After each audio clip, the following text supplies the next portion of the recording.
Assalamualaikum warahmatullahi wabarakatuh.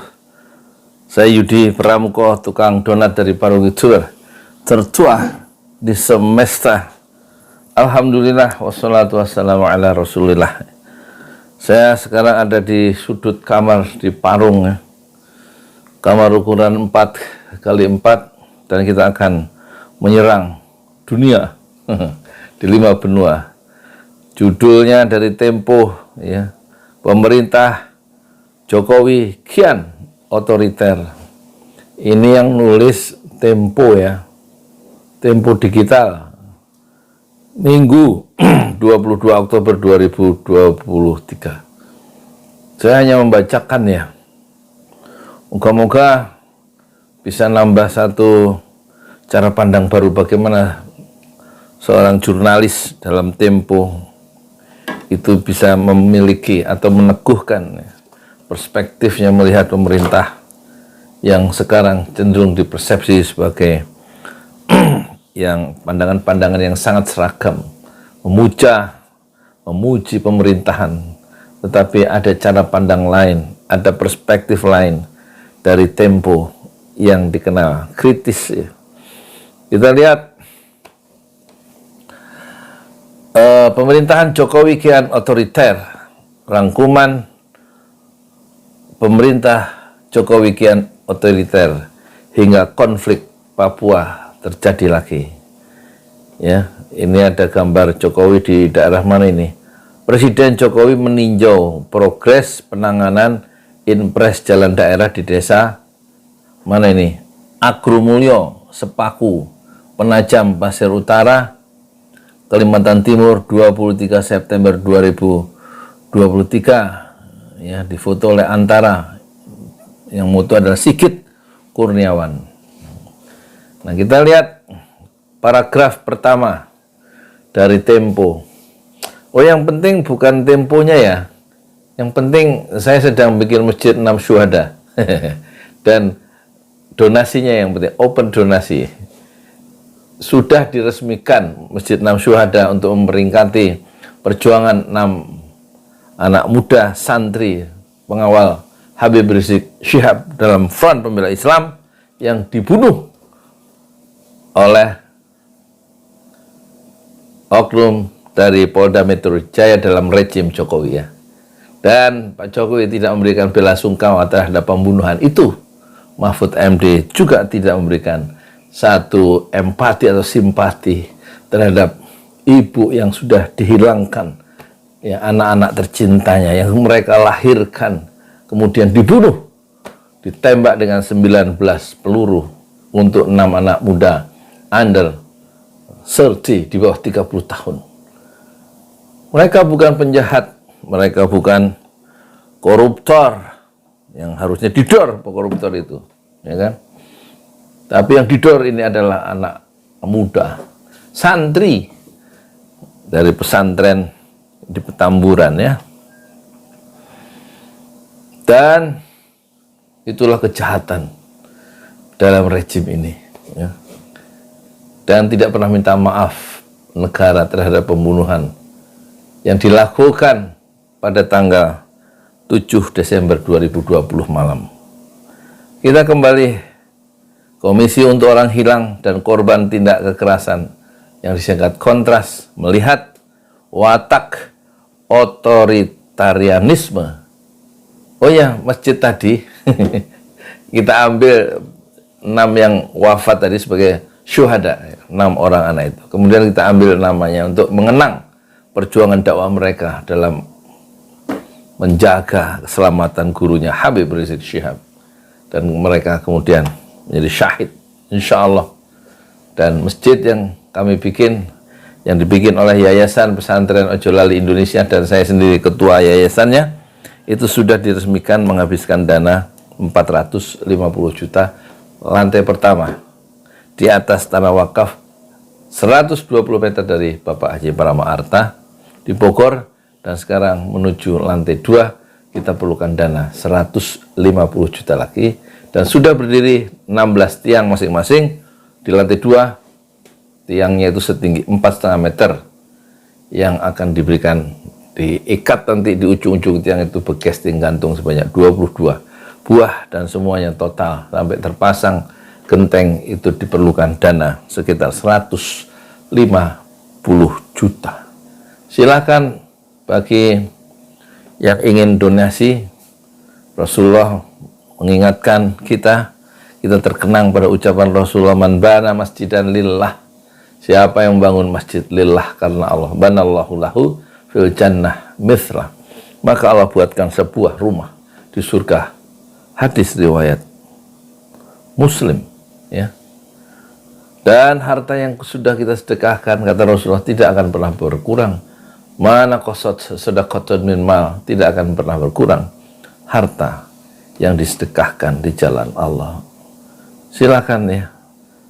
Jadi soal politik ini soalnya ya begitulah, politik penuh intrik ya. Yang paling penting bagaimana membangun masjid yang pertama, masjid 6 syuhada, dan itu ada itunya.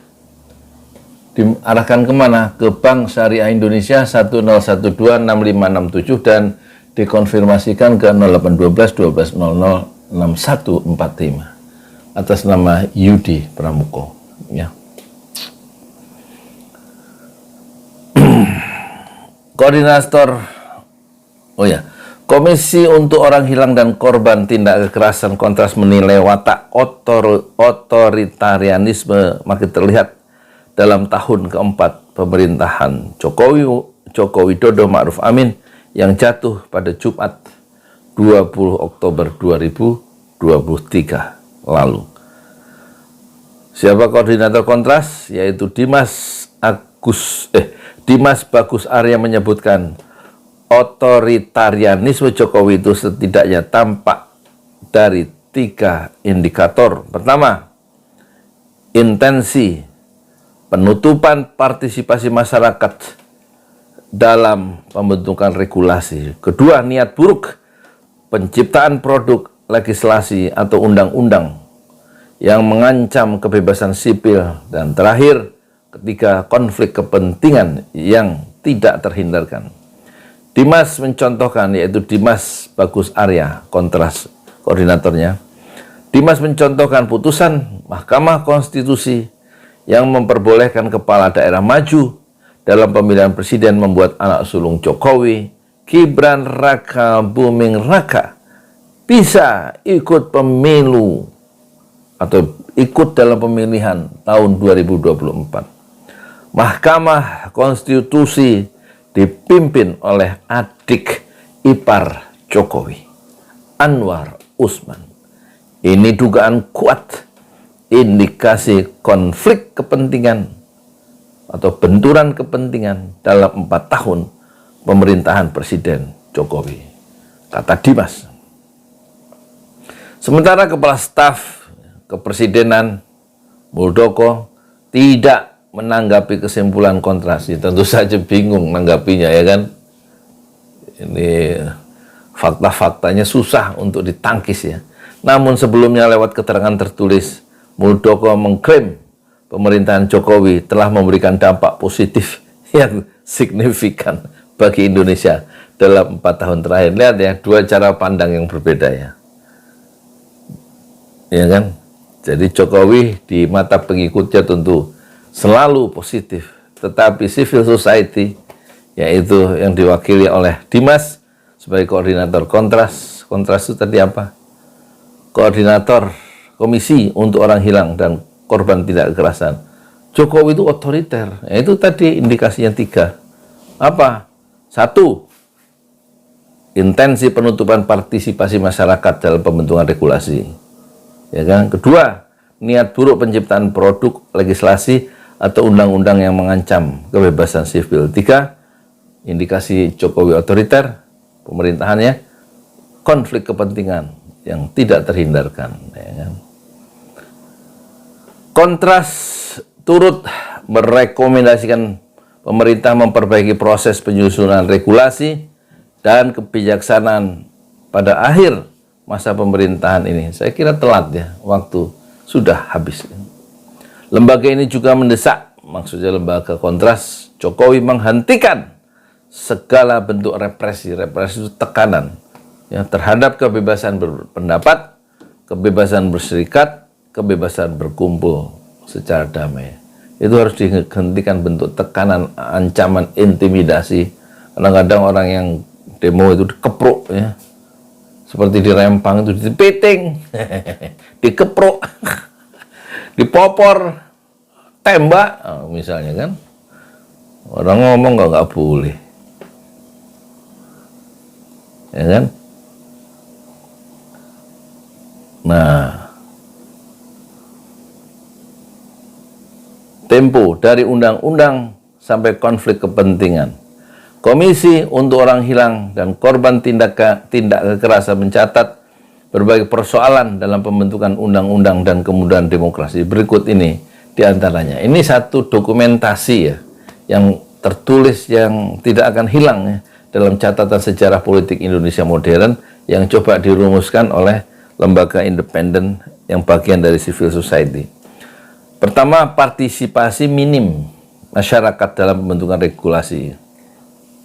Misalnya apa? Peraturan pemerintah pengganti undang-undang Cipta Kerja. Kemudian rancangan undang-undang ibu kota negara, itu nggak ada partisipasi dari masyarakat atau minim, ya. Rancangan undang-undang Tentara Nasional Indonesia. Kemudian rancangan undang-undang kesehatan. Nah, itu yang masyarakat dipandang oleh Kontras nggak dilibatkan secara maksimal, ya kan? Tahu-tahu rancangan itu udah jadi tanpa ada masukan-masukan yang signifikan dari masyarakat. Mungkin Kontras juga nggak dilibatkan, ya.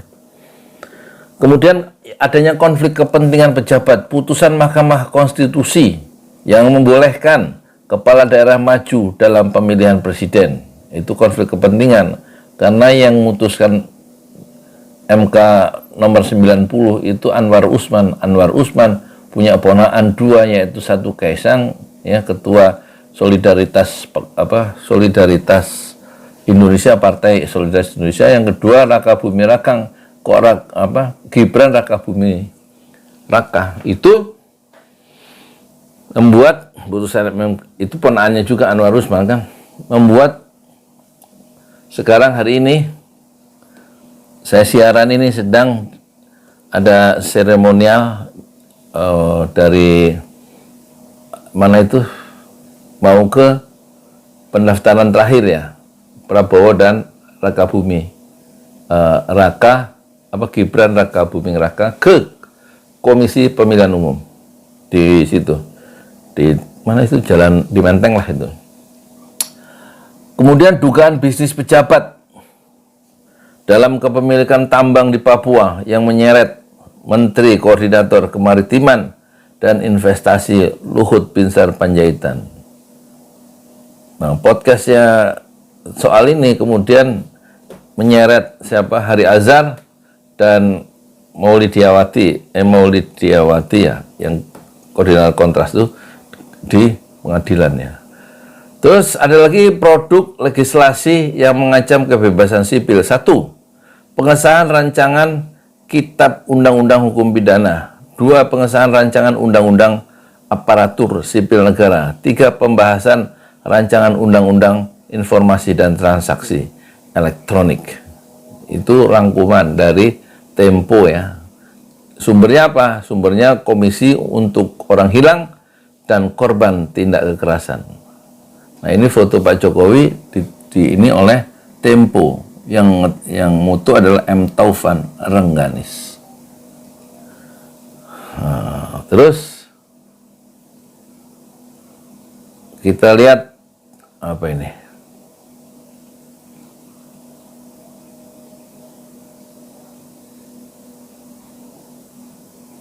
Terus kita lihat, ya, konflik Papua, 7 orang tewas di Yahukimo.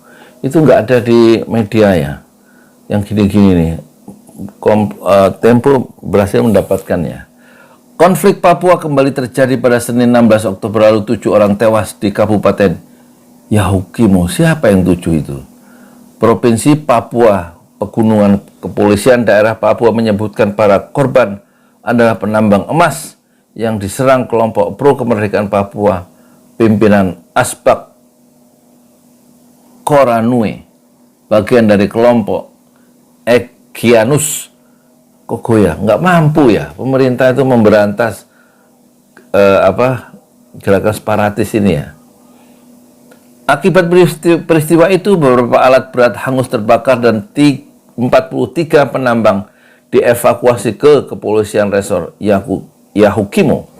Aparat masih mengejar pelaku. Kami juga memantau lewat teknologi seperti patroli drone dan media sosial, ujar Kepala Bidang Hubungan Masyarakat Polda Papua Komisaris Besar Ignatius Beni Adi Prabowo Selasa 17 Oktober lalu. Juru bicara Tentara Pembebasan Nasional Papua Barat Sebi Sabom membenarkan adanya penyerangan itu yang menuding warga yang diserang adalah agen intelijen pemerintah. Wah, perang intelijen kalau gini. Ini ada berita Lukas NMB, vonis 8 tahun Bui Lukas NMB. Siapa ini? Terdakwa Lukas NMB menjalani sidang vonis dugaan suap dan gratifikasi senilai 46 miliar di Pengadilan Negeri Jakarta Pusat 19 Oktober 2023. Dicepret oleh Tempo, yaitu oleh Febri Angga Palguna. Lagi duduk ya, di foto dia. Wartawan memang kerjanya mutu. Wartawan foto maksudnya. Kalau wartawan tulis kerjanya nulis. Oh, bekas gubernur. Saya nggak tahu ada gubernur namanya Lukas NMB. Saya taunya Anies Baswedan. Jadi gubernur DKI ya, moga-moga jadi presiden ya.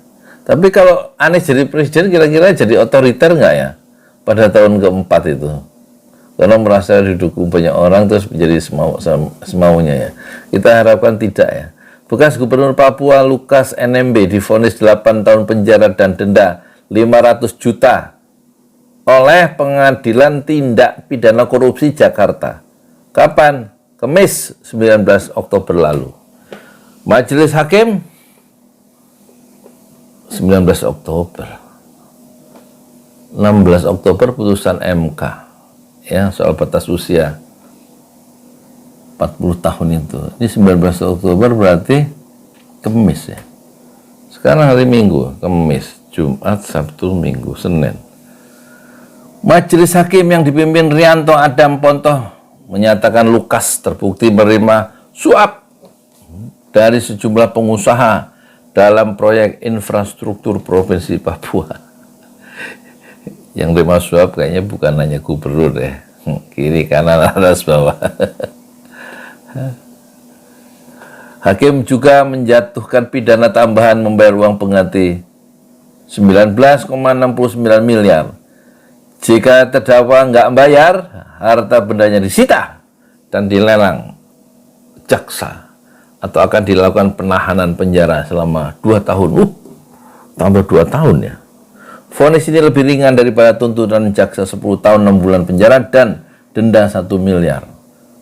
Serta uang pengganti 47,8 miliar. Kuasa hukum Lukas NMB, yaitu Petrus Bala Partiona, menyatakan akan mengajukan permohonan banding. Lukas bilang putusan itu tidak adil dan tidak pernah korupsi dan tidak pernah terima suap. Ucap Petrus, ya namanya juga kuasa hukumnya ya. Ini ada dugaan pelanggaran HAM di Seruyan. Asal usul rekening kasino. Lukas nggak usah dibaca ini aja. Dugaan pelanggaran HAM, hak asasi manusia di Seruyan. Mana Seruyan itu? Sebanyak 15 lembaga masyarakat sipil yang tergabung dalam koalisi solidaritas untuk Bangkal menemukan dugaan pelanggaran HAM, hak asasi manusia dalam konflik agraria di Desa Bangkal, Kabupaten Seruyan, Kalimantan Tengah pada Sabtu 7 Oktober lalu. Seorang warga Bangkal bernama Jijik tewas diduga karena peluru tajam polisi. Gimana sih orang rakyatnya sendiri kok dibunuh toh? Ini negeri-negeri Indonesia, harusnya rakyat Indonesia sejahtera, jangan terus gara-gara ada kepentingan investasi kayak kepentingan pemodal kayak apa tuh rakyat dikorbankan, dikejar-kejar, malah dibunuh. Ini pemerintah apa sih ini Indonesia nih? Tim menemukan korban lain terluka akibat peluru karet dan terpapar gas air mata. Penembakan gas air mata itu harus ada peringatan. Kalaupun ada penembakan peluru karet, itu adalah langkah terakhir, tutur Wakil Ketua Bidang Advokasi dan Jaringan Yayasan Lembaga Bantuan Hukum Indonesia Arif Maulana Ahad 15 Oktober lalu. Tapi udah korban itu siapa yang tanggung jawab? Komisi Nasional Hak Asasi Manusia juga telah menerjunkan tim untuk investigasi. Kami masih mendalami keterangan keluarga dan pendamping, kata Komisioner HAM Uli Parulian Siombing. Nah sekarang Rempang, Rempang ini pra-peradilan tersangka konflik Rempang. Keluarga tersangka konflik Rempang Batam Kepulauan Riau mengajukan gugatan pra-peradilan atas penetapan status tersangka terhadap 30 orang yang ditangkap dalam unjuk rasa pada 11 September lalu. Gugatan diajukan oleh keluarga didampingi tim penguasa hukum di kantor Pengadilan Negeri Batam kelas 1A Kamis 19 Oktober lalu. Mereka menilai bukti penetapan tersangka sangat minim. Kami ingin menguji apakah penetapan tersangka dan penahanan itu sudah tepat atau belum, ujar Ketua Tim Advokasi Solidaritas Nasional untuk Rempang, Mangarasi Jabat. Salah satu kejanggalan yang ditemukan adalah tidak adanya nomor surat dalam surat penahanan. Selain itu, surat pemberitahuan penahanan kepada keluarga 5 tersangka tidak muncul hingga 40 hari setelah ditahan, setelah penahanan. Ditahan dulu ya. Gimana sih? Ini sejarah Pulau Rempang. Pulau Rempang gimana ini nasibnya ini?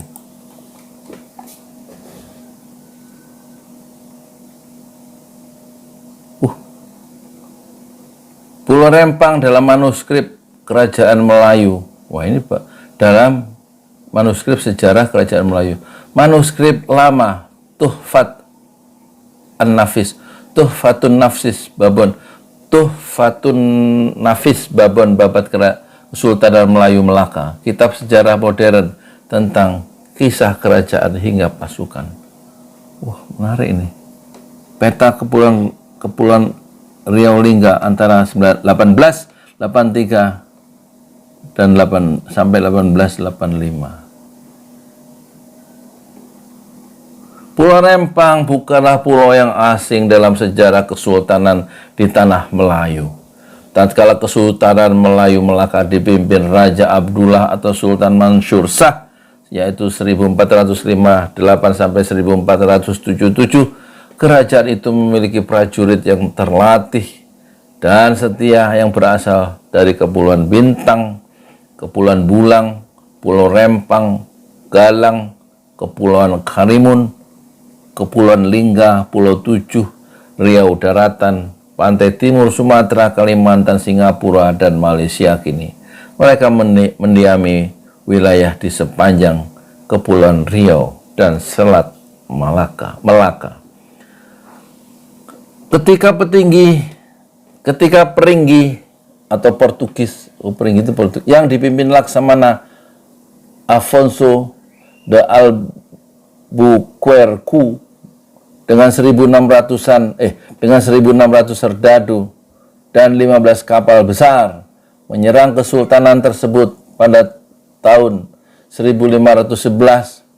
Mereka tidak mudah menaklukkan kerajaan ini. Mereka sampai harus mendatangkan bantuan dari Goa India. Sultan Mahmud Shah I, Sultan terakhir Melaka, kemudian memindahkan pusat pemerintahan yang juga menjadi benteng pertahanan di Bintan, kerajaan Melayu dulu, yang diperkuat benteng pelindung di kota Kara. Portugis datang lagi pada 1523 dan 1524.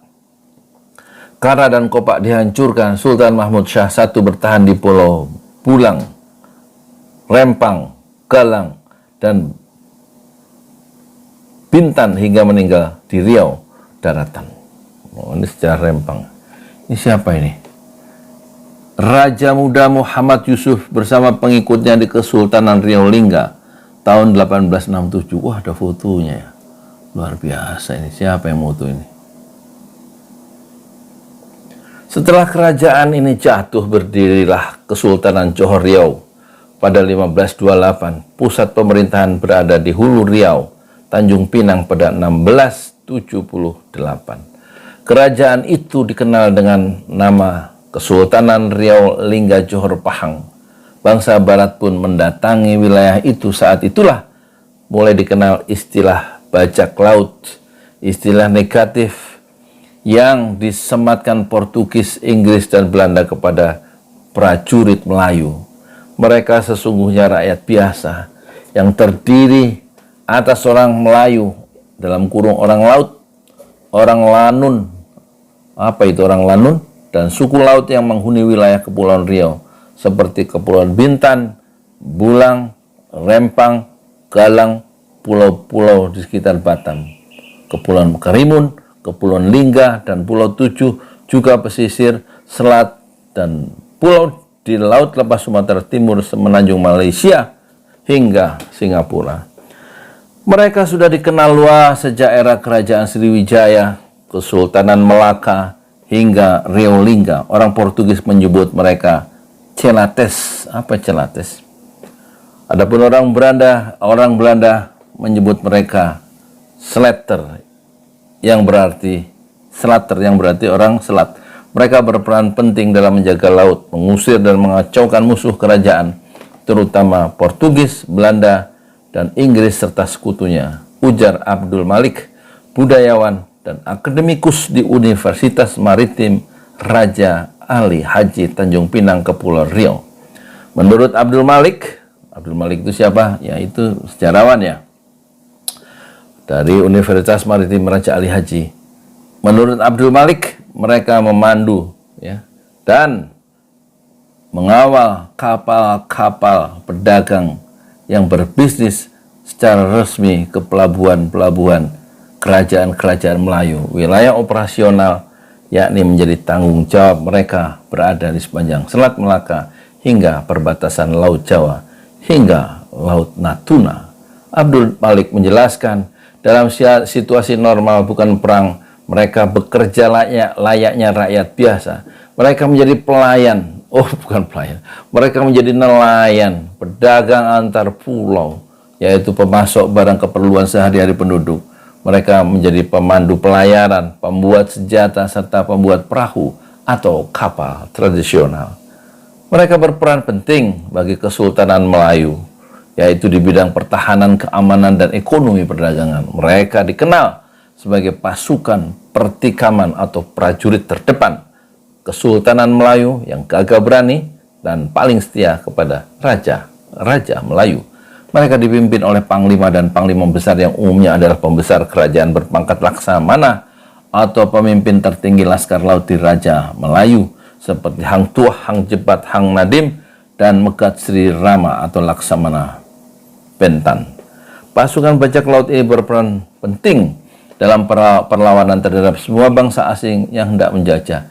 Di antara mereka ada yang dibina kesultanan, sempat ada pula yang didatangkan dari daerah dan kawasan lain untuk membantu Kesultanan Melayu di Kepulauan Riau dan semenanjung Melayu. Jadi lihat itu, orang-orang barat, orang-orang jahat, orang-orang yang tamak, bagian dari kolonialisme atau kapitalisme global, atau anak-anak cucu Romawi itu mengincar Indonesia itu sejak lama untuk mengeruk, untuk menjadi pemaling-maling, dan kemudian yang melakukan perlawanan orang-orang Nusantara, orang-orang Indonesia sendiri itu disebut bajak laut seperti sekarang. Justru Hamas disebut teroris, padahal dia mempertahankan wilayahnya yang dijajah oleh Yahudi, oleh Zionis maksudnya, disebut teroris. Itu khas Sama Rempang juga begitu, mau dicaplok oleh orang-orang asing dengan kaki tangannya orang-orang kita, terus mereka melakukan demonstrasi, terus dituduh macam-macam malah ditahan diadili. Itulah sejak lama Portugis, Belanda itu mengincar kekayaan bumi Nusantara sampai sekarang. Sekarang yang diincar adalah batu bara, nikel, apalagi pasir kuarsa untuk bahan baku apa namanya itu kaca itu, dengan mengorbankan orang-orang. Ya, konflik agraria terjadi di mana-mana dan yang dikalahkan selalu adalah rakyat jelata. Pada masa pemerintahan Sultan Muzaffar Shah 1564 ya, sampai 1570, Sultan kedua Kesultanan Riau Lingga Johor Pahang misalnya, Portugis tidak mampu menguasai Kesultanan Riau Lingga karena dihadang barisan rakyat Melayu tersebut. Pada masa penjajahan Belanda, perlawanan sengit juga, ya kan, terjadi ketika Kesultanan Riau Lingga dipimpin Sultan Sulaiman Badrul Alam Shah I 1722-1760. Begitu juga pada masa Perang Riau I yang berlangsung di perarian Tanjung Pinang. Pasukan Kesultanan Riau Lingga dipimpin yang di-Pertuan Muda 4 Raja Haji Fisabilillah 1777 sampai 1784. Dia membentuk koalisi Kesultanan Riau Lingga Johor Pahang dari Sumatera Timur hingga Sulawesi. Wow. Karena bantuan prajurit dari Kerajaan Jawa tertahan Belanda, pasukan bajak laut ini terus mengawal wilayah Kesultanan Riau Lingga. Mereka pun menjadi pasukan pertikaman dan memenangi pertempuran mendesak Belanda yang lari ke Melaka. Mengutip tulisan Elisa Netzer, Raja Ali Haji dan Sultan Mahmud Riayat Shah, yaitu Sultan Muhammad Shah III beserta pasukannya termasuk para bajak laut mengejar mereka. Raja gugur dalam peperangan yang berakhir di Teluk Ketapang, Melaka. Itu ucapnya. Wah, menarik juga nih sejarah ini. Ini siapa ini? Ini Raja Ali Haji 1867. Oh, ini wajahnya, orang yang sangat berjasa ya. Raja Ali Haji. Kekuatan Kesultanan Melayu Melaka ini juga dibuktikan dalam Perang Riau II yang dimenangi secara gemilang oleh pasukan Kesultanan Riau Lingga di bawah kepemimpinan Sultan Mahmud Riayat Shah yang dibantu sekutunya. Setelah kemenangan itu, sang Sultan mengubah strateginya menjadi perang gerilya laut. Untuk menerapkan strategi baru itu, Sultan Mahmud Shah III memindahkan pusat pemerintahan ke Daik Lingga diikuti 200 kapal dan 150 kapal yang diawaki rakyat terlatih dipindahkan ke Bulang, Rempang, Galang, Batam, Kepulauan Karimun, Pulau Tujuh, Indragiri, Jambi, Singapura, Johor, dan Pahang. Bulang, Rempang, dan Galang dijadikan basis pertahanan terbesar Kesultanan Riau Lingga sejak itu. Abdul Malik menambahkan, Bulang, Rempang, dan Galang dijadikan basis pertahanan terbesar Kesultanan Riau Lingga sejak itu. Abdul Malik menambahkan, kekuatan pertahanan kerajaan itu terdiri atas 8.000 tentara patroli laut, 20.000 personel pasukan darat, 42.000 pejuang siaga di seluruh kawasan kesultanan, dan 24.000 prajurit yang khusus menjaga wilayah Lingga tempat Sultan Mahmud Riayat Shah bertahta. Mereka dipimpin oleh Engku Muda Muhammad dan Panglima Perang Rahman. Belanda dan Inggris takut terhadap mereka sehingga menyebut Sultan Mahmud Riayat Shah sebagai pemimpin bajak laut. Zaman laut ya, zaman dulu. Pasukan bajak laut ada sejak abad 16 hingga kejatuhan Melaka, tapi kata Abdul Malik, fenomenanya meningkat pada periode sepertiga akhir abad ke-18 menurut banyak laporan. Salah satu tokohnya adalah Panglima Rahman yang berasal dari Galang Rempang. Kalau masyarakat Rempang kini direlokasi, Kepulauan Riau khususnya dan Indonesia umumnya kehilangan jejak historis patriotisme yang seharusnya kita banggakan. Nah, ini pentingnya sejarah ya. Jadi kita bisa tidak kehilangan arah dalam menatap dan menapaki masa depannya. Pendapat serupa disampaikan sejarawan Universitas Riau Suwardi. Menurut Suwardi, sejarah Kesultanan Riau Lingga cukup panjang sebelum Kerajaan Melayu juga Kerajaan Riau Lingga berdiri, ada kerajaan Sriwijaya di Bintan. Setelah itu baru terbentuk kerajaan Melaka.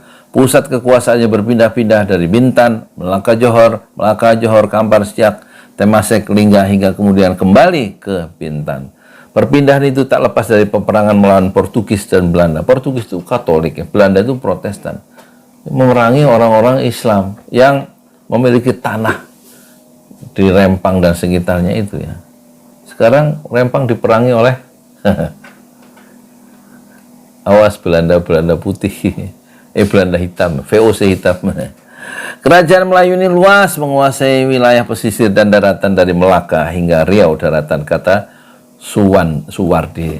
Adapun Pulau Rempang, Suwardi melanjutkan, merupakan bagian dari kerajaan Melayu hingga Kesultanan Riau Lingga yang dipimpin seorang yang dipertuan muda, semacam Perdana Menteri di bawah Sultan, dengan pemimpin setara dengan Perdana Menteri. Wajar pembesar ini didampingi laksamana dan laskar pengawal negeri. Barangkali pendampingan itu memang bertujuan menghadapi musuh.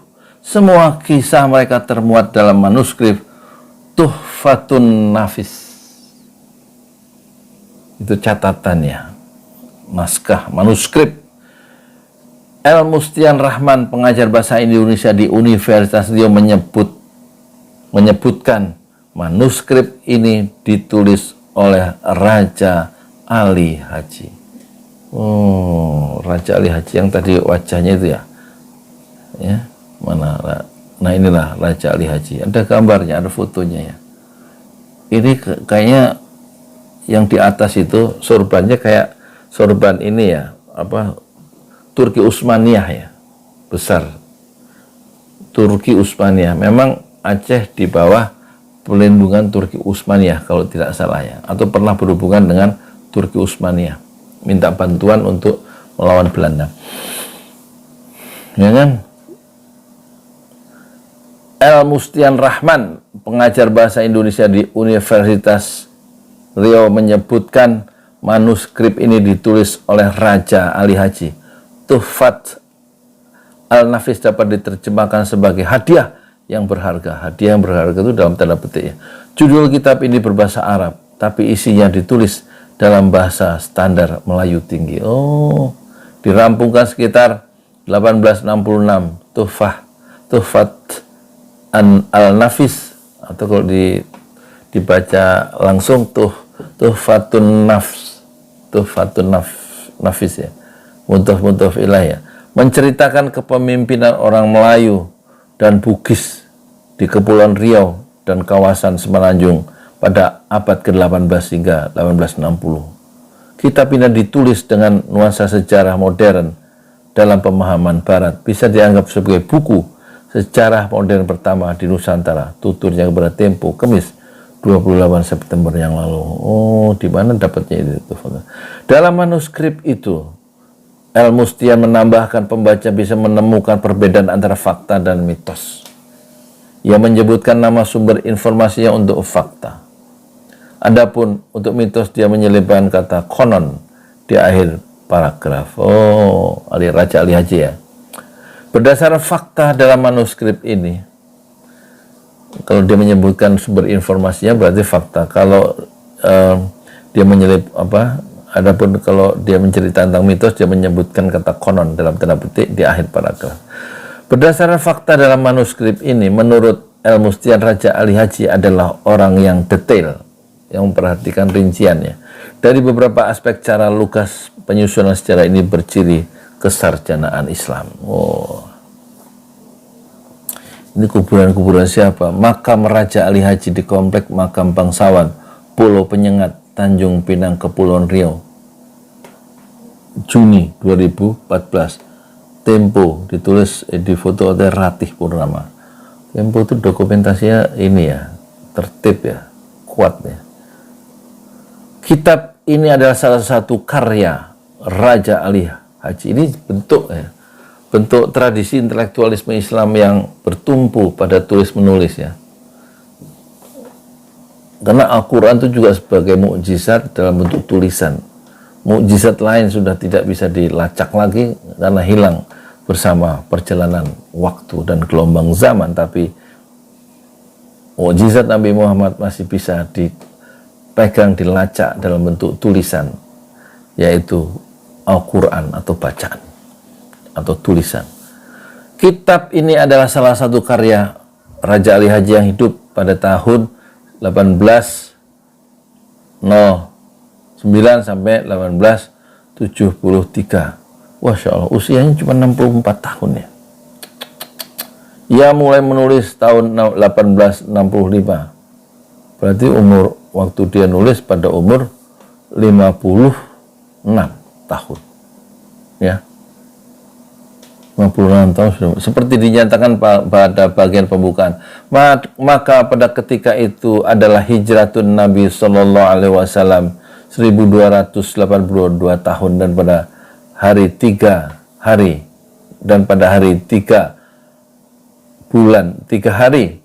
bulan Sya'ban yang maha besar, dan berbangkitlah hatiku membuat kitab ini. Wah, bahasanya indah ya. El-Mustian menjelaskan manuskrip yang tersimpan di Koninklijke Institute for Talents and Volkskunde di Leiden, Belanda ini. Oh, ini ada di Belanda. Adalah hadiah dari Residen Riau A.L. van Hassel yang diserahkannya pada tahun 1903. Oh, manuskrip itu berasal dari simpanan yang di Pertuan Muda Riau, Raja 10 Raja Muhammad Yusuf Al-Ahmadi yang menghadiahkannya kepada residen tersebut pada 1896. Selain naskah itu ada manuskrip R.O. Whitstead yang menyalin naskah Tengku Fatimah binti Sultan Abu Bakar Johor. Ada pula manuskrip Sir William Maxwell dari salinan naskah yang menyalin naskah Tengku Fatimah binti Sultan Abu Bakar Johor. Ada pula manuskrip Sir William Maxwell dari salinan naskah seseorang asal Perak pada 1890 ya, yang kini tersimpan di perpustakaan Royal Asiatic Society di London. Semua manuskrip di Nusantara itu tersimpan di negara-negara barat ya. Selain itu ada manuskrip yang disimpan di Dewan Bahasa dan Pustaka Kuala Lumpur. Manuskrip ini juga telah dicetak dalam berbagai versi, salah satunya Tuhfatun Nafis yang dicetak dengan huruf Arab Melayu Jawi oleh Journal of the Malayan Branch of Royal Asiatic Society pada 1932. Waduh. Versi ini diterbitkan berdasarkan manuskrip R.O. Winstead yang dicetak setebal 330 halaman dan dilengkapi ringkasan daftar isi oleh Winstead halaman 303 sampai 330. Hasil transliterasi dari huruf Arab Melayu Jawi ke huruf Latin yang dilakukan oleh Encik Munir bin Ali diterbitkan Malaysia Publication Limited Singapura pada 1965. Edisi cetak ini terbit dengan judul Tuhfat Al-Nafis karangan Raja Ali Haji Riau.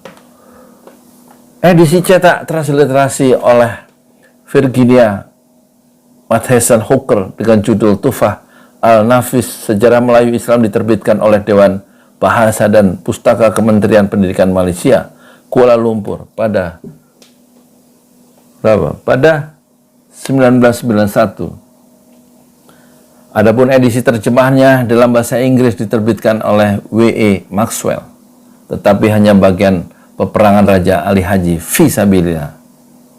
Terjemahan ini dibuat dalam Journal of Street Branch of Royal Asiatic Society 22 Desember 1890. Wah, ini karya besar ini ya.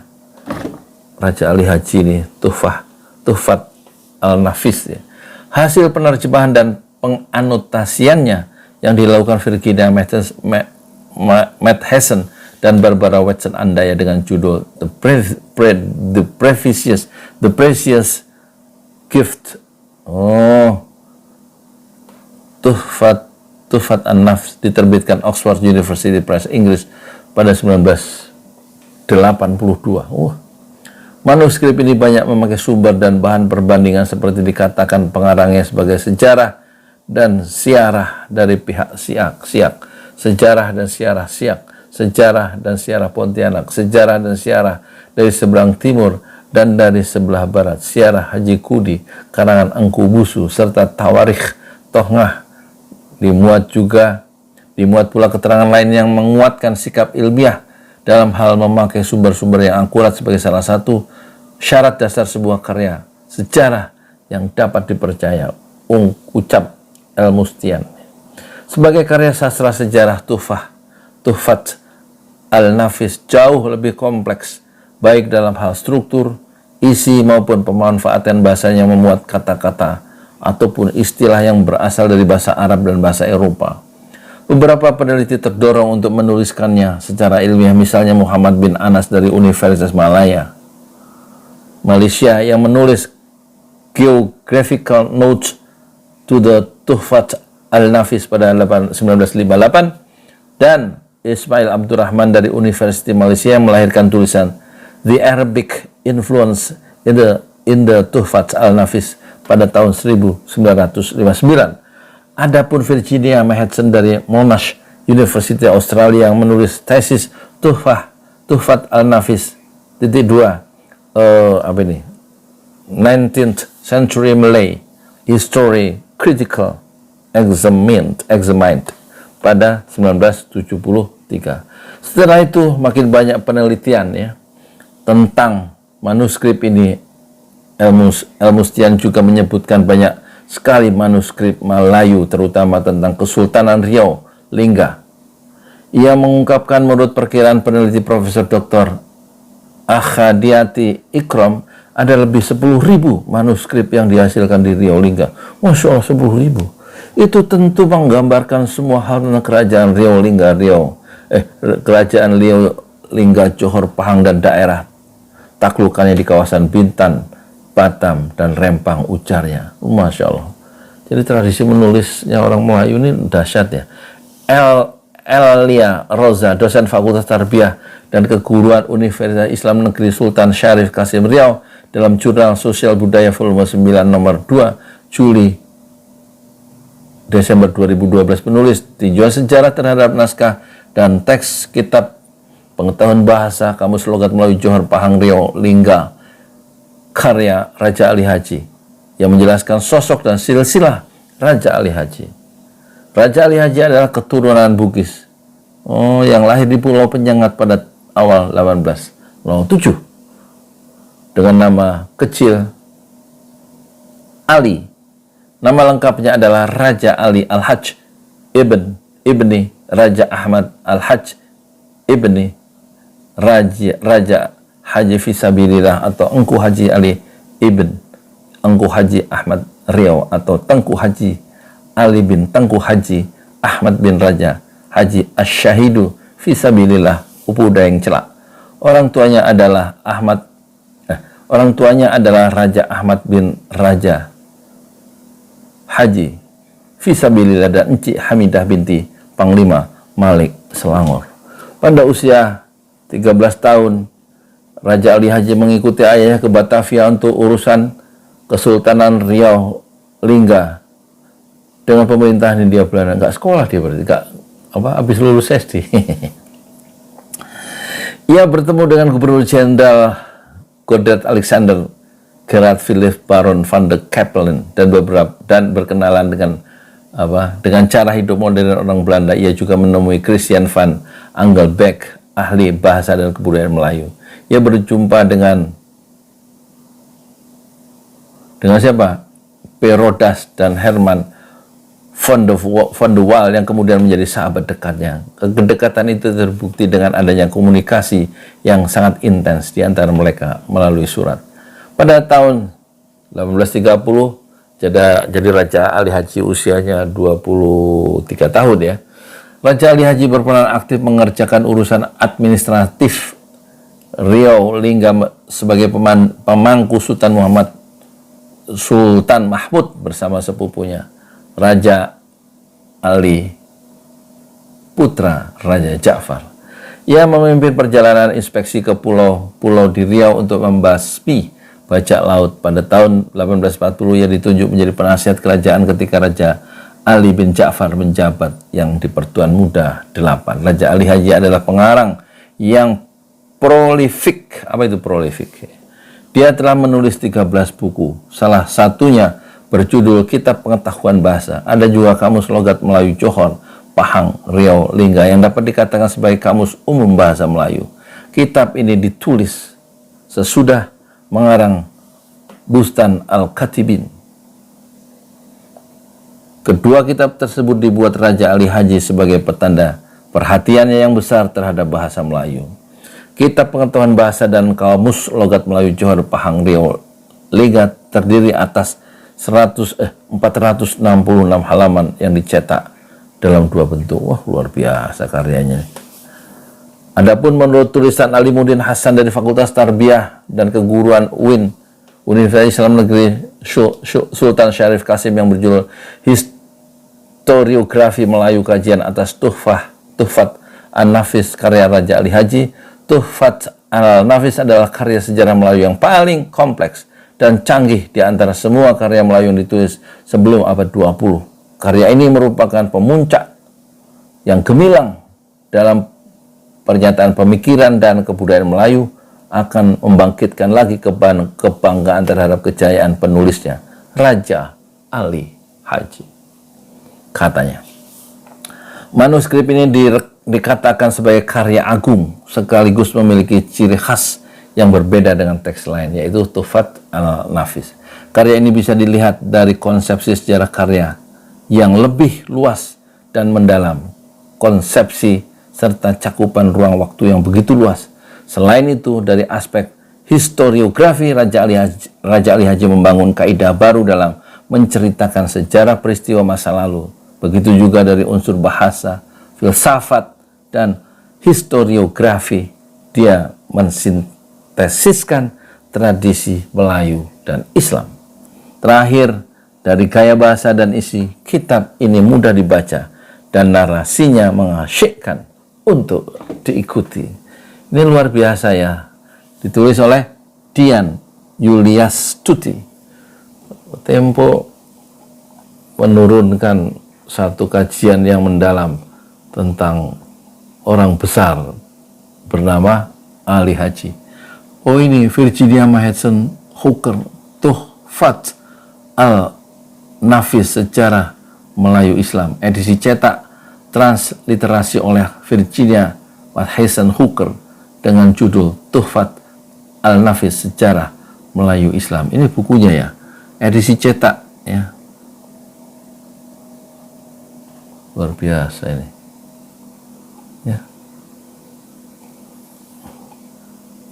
Itulah ya Pulau Rempang ya, dalam konteks, dalam manuskrip sejarah kerajaan Melayu yang memiliki masa lalu yang gilang gemilang dalam melawan bukan saja Portugis dan Belanda, tapi juga dalam menghasilkan orang besar seperti Raja Ali Haji yang memiliki kekuatan intelektualisme Islam yang sangat kuat ya, dibuktikan dengan tradisi tulis menulisnya, sehingga dia bisa menghasilkan dalam usia yang hanya 64 menghasilkan 13 buku yang sangat asyik dan menarik dan merangsang secara intelektual para peneliti Barat dan Timur. Saya Yudi Pramuko, tukang donat dari Parung YouTuber, tertua di semesta Fasbir Sobron Jamilah. Bersabarlah dengan kesabaran yang indah, dan silakan infak untuk pembangunan Masjid 6 Syuhada. Yang dibangun Masjid 6 Syuhada itu dalam konteks politik Indonesia modern kita. Assalamualaikum warahmatullahi wabarakatuh. Di jalan Allah. Ini Masjid 6 Syuhada lagi dikunjungi sama Ketua Hilmi. Modal awalnya berapa Pak Yudi Pramuko? 750.000 rupiah aja. Jadi ini 500 jutaan nih barang. Sekarang udah habis 310. Masya Allah, tuh udah pakai keramik, laponnya tinggal. Granit Tuh kayak marmer. Tuh. Masya Allah nih, sampai juga kita ke sini. Masjid Enam Syuhada, ngapa namanya Masjid Enam Syuhada, Ya, Pak Yudi? kita mau mendokumentasikan perjuangan dakwah nama anak muda pengawal Habib Rizik Syihab itu Masya Allah. yang dibunuh sama orang jahat di kilometer 50. Kilometer 50 ya. Itu kan simbol memperjuangkan dakwah itu kita harus memberikan segalanya untuk Islam kan ya, untuk Masya dakwah Islam. Allah. Dan nama anak muda itulah yang sudah memberikan segalanya untuk Islam. Masya Allah. Apa nanti nama pemuda itu ada juga di sini mungkin diterangkan? Mungkin namanya 6 syuhada. 6 syuhada itu, Iya, 6 syuhada dipasang di sini, 6 syuhada. Bip Ali, apa yang dikomentarin dari ini semua, Bip Ali? Masya Allah, luar biasa. Dari uang 700.000, kalau pengen ternyata bisa. Bisa. Allah kirim. Tuh, bisa. Ya, Masya. dengan masuk satu gang kecil, tapi Bapak ini luar biasa. Kecil tuh. Oh, Masya Allah ya. Satu call aja. Masya Allah. Perjuangan Pak Yudi Pramuko, YouTuber sejagat paling tua. Tertua di semesta. Tertua di semesta. Masya Allah. Tukang donat. Tukang donat. Tukang donat dari Paru. Ini saya laporkan dari lapangan ini, langsung dari Masjid Anam Syuhada. Masya Allah. Dan ini dia. Dalam kelihatan. Tuh, lihat tuh masjidnya. Tuh imamnya di situ tuh. Malam-malam lagi kita. Masya Allah. Masih kurang nih. Atapnya katanya transfer aja. Dan